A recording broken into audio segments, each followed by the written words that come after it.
Agora a gente vai ver uma reportagem especial do Superior Tribunal de Justiça sobre a importância da proteção dos direitos dos povos originários do Brasil e como o Poder Judiciário tem sido essencial para a garantia da sobrevivência de toda uma cultura.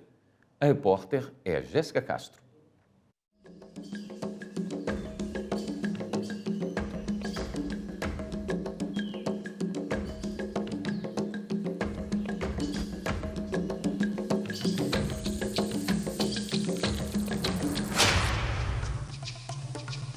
A história dos indígenas no Brasil sempre foi marcada por muitas lutas. Desde a chegada dos portugueses por aqui em 1500, os povos originários do nosso país enfrentam várias dificuldades para manter vivas suas culturas e tradições.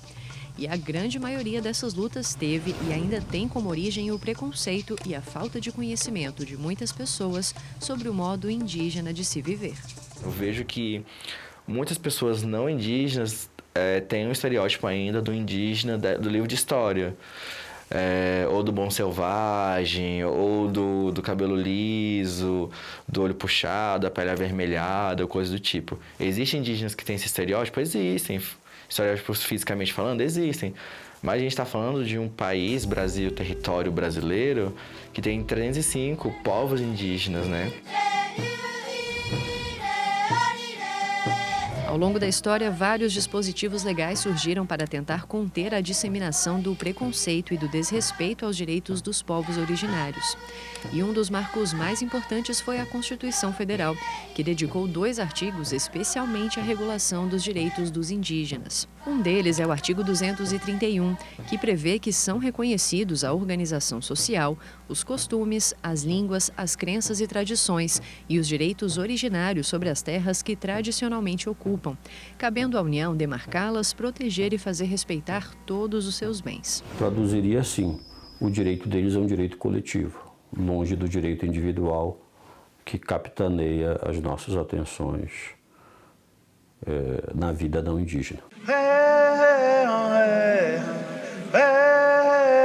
Os indígenas, em geral, têm muitas dificuldades em compreender o que a cultura não indígena prega, o que o ordenamento jurídico vigente determina, por uma questão, de novo, de uma contradição de origem. E essa diferença entre os modos de viver indígena e não indígena acabam gerando diversos conflitos. E é aí que o Poder Judiciário tem um papel de extrema importância, porque por meio de decisões, ele garante direitos a diversas etnias, assegurando a dignidade dos povos indígenas brasileiros.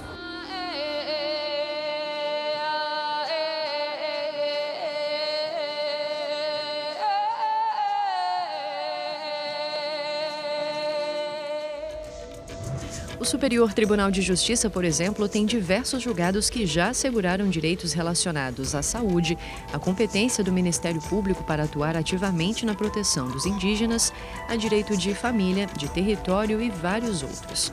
Uma importante decisão da primeira turma do STJ foi a que definiu que a Justiça pode determinar ao Poder Executivo que adote medidas em favor dos indígenas em caso de demora injustificável do Estado, considerando a urgência da solução de conflitos relacionados a esses povos.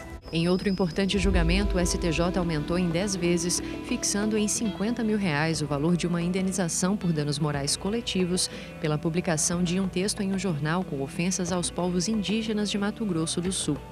Os ministros consideraram que o texto retratou opiniões preconceituosas e intolerantes, estimulando o ódio contra os indígenas e a exclusão social. E por isso a indenização neste caso não poderia ser irrisória.